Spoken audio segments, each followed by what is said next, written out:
اوس طلاق څه ته مونږ څه پیژنو د دې پښتنو ښځې ملا چېرته بچ پاتې دي خبره د پاس زه به طلاقي سهار را روانم کور سره زه روان دي دم رګیره بل مرګي ته زه به طلاقي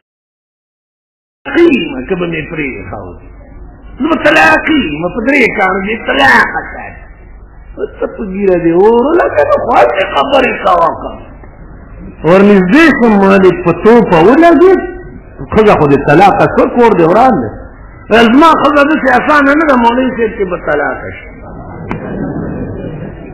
ده سره به څه چل کوي نو خفه نه شي مونږ بیړي غر کړه ده مونږ لا سب کر کوي تاسو په ایمان ووایئ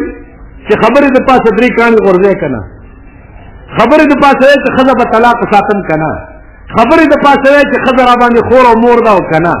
د خور او مور ده سزا تپوس وکړه په درې کاڼي طلاقه په درې کاڼي طلاق دې چې ووایې